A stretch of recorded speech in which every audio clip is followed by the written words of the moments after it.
বিগত 2-1 বছর ধরে মোটরোলা কোম্পানি তাদের যেরকম দুর্দান্ত একের পর ফোন আমাদেরকে উপহার দিচ্ছে তা কিন্তু অবিস্মরণীয়। তাতে কিন্তু অন্যান্য কোম্পানি সেই কম্পিটিশন অনেকটাই পিছিয়ে পড়ছে। যাই হোক, আজকে আমরা মোটরোলার কিছুদিন আগে লঞ্চ হওয়া মোটো এজ 50 এই ফোনটার ব্যাপারে বলবো। যথারীতি আগের বছর মে মাসে লঞ্চ হয়েছিল তাদের মোটো এজ 40, এবং এই 40 থেকে 50-তে যে জাম্প করলো মোটো, তাদের কতটা কি আপগ্রেড হলো এবং কি কি অতিরিক্ত পেলাম আমরা এই ফোনটাতে, তাই আমরা আজকে ভিডিওতে আলোচনা করবো। তো চ্যানেল নতুন আসলে অবশ্যই সাবস্ক্রাইব করে রাখবেন। তো চলুন কথা বলা শুরু করি আজকের ভিডিও। প্রথমে আমরা যদি বলি ডিজাইন এবং বিল্ড কোয়ালিটির ব্যাপারে। ডিজাইন এবং বিল্ড কোয়ালিটির ব্যাপারে কিন্তু তেমন একটা কিছু চেঞ্জেস হয়নি। আগেবারও ছিল অ্যালুমিনিয়াম ফ্রেম এবং প্লাস্টিক ব্যাক প্যানেল, ঠিক যথারীতি এবারেও মোটো এজ 50তেও সেই অ্যালুমিনিয়াম ফ্রেম এবং প্লাস্টিক ব্যাক প্যানেল দেওয়া হয়েছে। তবে আগেরবারে থেকে কালার কিন্তু তুলনামূলকভাবে কম রাখা হয়েছে। এবারে আগেরবারে কিন্তু 4টে কালার ছিল, তার মধ্যে 3টে কালার ছিল ভেগেল লেদার যুক্ত ভেরিয়েন্টের আন্ডারে এবং একটা কালার ছিল নন ভেগেল লেদার। কিন্তু এই বছর যথারীতি কিন্তু তাদের 3টে ভেরিয়েন্ট তারা রেখেছে, যার মধ্যে 2টো ভেরিয়েন্ট হচ্ছে ভেগেল লেদার যুক্ত এবং একটা নন ভেগেল লেদার যুক্ত variant.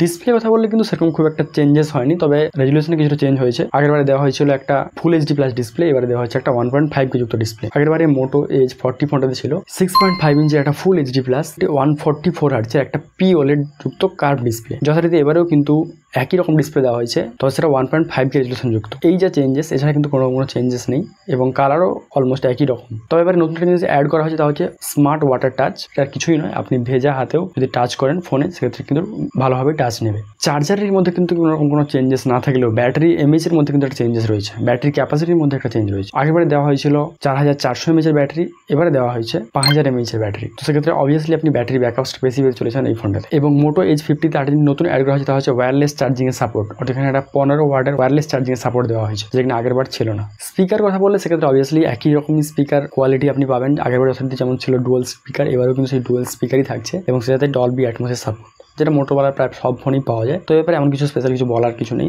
Speaker sound quality obviously better. Performance কথা বললে ক্ষেত্রে কিন্তু একটা ড্রব্যাক আমরা দেখতে পাচ্ছি, কারণ আমরা দেখলাম যে আগেরবারে যে ফোনটা এসেছিল অর্থাৎ মোটো এজ 40 যে ফোনটা, এটাতে কিন্তু দেওয়া হয়েছিল মিডরাই ডায়মেনসিটি 8020 প্রসেসর, যেটা কিন্তু আন্তঃস্কোর ছিল 7 লাখের আশেপাশে। কিন্তু এইবারে যে প্রসেসরটা দেওয়া হয়েছে তার কিন্তু আন্তঃস্কোর তুলনামূলকভাবে কম। এবারে প্রসেসর দেওয়া হয়েছে স্ন্যাপড্রাগনের 7 Gen 1 প্রসেসর। যাই হোক, এই ফোনটা কিন্তু আন্তঃস্কোর এইবারে এজ 50 যে ফোনটা, এটা কিন্তু আন্তঃস্কোর তুলনামূলক কম, 6.7 লাখের আশেপাশে থাকে। তো সেক্ষেত্রে পারফরমেন্সের দিকটা আমি বলবো যে অবভিয়াসলি পারফরমেন্সটা কিন্তু আগেরবার থেকে একটু ড্রপই হয়েছে। ইউজার ইন্টারফেস অর্থাৎ ইউআই কথা বললে মোটো, আপনারা জানেন যে মোটো জেনারেলি আমরা ক্লিন ইউআই দেয়, তো সেটা মোটোর ক্লিন ইউআই এখন কিন্তু হ্যালো ইউআই নামে চলে এসেছে। তো আগেরবারে যে ফোনটা সেটা লঞ্চ হয়েছিল অ্যান্ড্রয়েড 13 এর উপরে, এবং এবছর অবভিয়াসলি এটা অ্যান্ড্রয়েড 14 এর উপর লঞ্চ হয়েছে। এবং মোটোর সিস্টেম অনুযায়ী এতে দেওয়া হয় 2 বছরের অ্যান্ড্রয়েড আপডেট এবং সে সাথে 3 বছর সিকিউরিটি আপডেট। যাই হোক, মোটোর ব্যাপারে এটা বলবো যে যদি তারা টাইমে আপডেট দেয় অ্যাটলিস্ট সেটাই বেটার আমাদের জন্য। ক্যামেরার কথা বললেও ক্যামেরা ক্ষেত্রে কিন্তু সামান্য কিছু হলেও চেঞ্জ রয়েছে এবারে। আগেরবারে থেকে একটা ক্যামেরা এবারে অতিরিক্ত অ্যাড করা হয়েছে। আগেবারে দেওয়া হয়েছিল একটা 50 মেগাপিক্সেলের মেন সেন্সার এবং একটা 13 মেগাপিক্সেলের আলট্রা ওয়াইড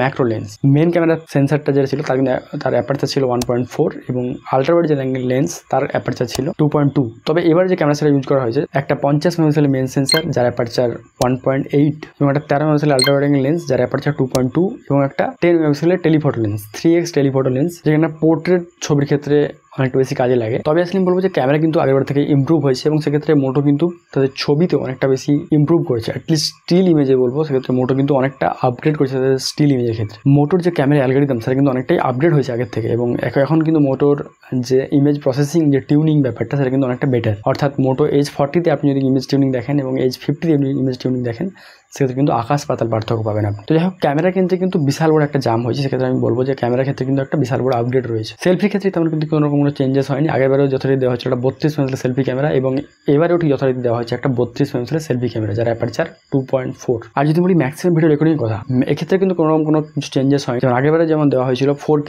ভিডিও সাপোর্ট, এবারেও কিন্তু দেওয়া হয়েছে 4K 30 maximum video support, front এবং সেলফি উভয়। এবার যদি বলি প্রাইসের ব্যাপারটা, প্রাইস কত ইনক্রিজ হলো আগেরবারের থেকে, এটা কিন্তু মোটা একটা ভালো দিক আমি বলবো। কিন্তু এবার কিন্তু তারা প্রাইসটা ইনক্রিজ করেনি খুব একটা, অর্থাৎ তারা সেই প্রাইসই রেখেছে কিন্তু কিছু কিছু জিনিসে কস্ট স্টার্টিং করেছে। আগেরবারেও কিন্তু একটা ভেরিয়েন্টই লঞ্চ হয়েছিল 8256 যে ভেরিয়েন্ট, এবারেও যথারীতি একটাই ভেরিয়েন্ট লঞ্চ হয়েছে এখন অব্দি 8256 যে ভেরিয়েন্ট। আগেরবার এই ভেরিয়েন্টের দাম রাখা হয়েছিল 27,000 টাকা, যখন লঞ্চ হয় অবশ্য 26,000 টাকার আশেপাশেই ছিল। এবারেও কিন্তু যথারীতি একই রকম প্রাইস সেগমেন্টে তারা এই ফোনটাতে লঞ্চ করছে। তো যদি আমি কনক্লুশনের ব্যাপারটা বলি, ক্যামেরা ক্ষেত্রে কিন্তু একটা বিশাল বড় চেঞ্জেস রয়েছে অবভিয়াসলি মোটো এজ 50তে। তো অবভিয়াসলি চেষ্টা করেছে মোটো এই প্রাইসটা সেম রেখে একটা ওভারঅল প্যাকেজ দেওয়ার জন্য। তো যাই হোক, এই দুটো ফোনের মধ্যে যদি আমাকে বলতে হয় যদি সেম প্রাইস সেগমেন্টে পাওয়া যায় তাহলে কিন্তু অবভিয়াসলি আপনি মোটো এজ 50 ফোনটা নিতে পারেন। অবভিয়াসলি এটা বেটার ফোন হবে বলে আমার মনে হচ্ছে এই প্রাইস সেগমেন্টে। বাকি আর তেমন কিছু তো কোনো কম্প্রোমাইজ আপনার হবে বলে মনে হয় না। তো আজকে এই অবধি, আপনার সঙ্গে দেখা হচ্ছে পরে কোনো ভিডিওতে। চ্যানেল নতুন হলে অবশ্যই সাবস্ক্রাইব করে রাখবেন। তো আপনার সঙ্গে দেখা হচ্ছে পরে কোনো ভিডিওতে।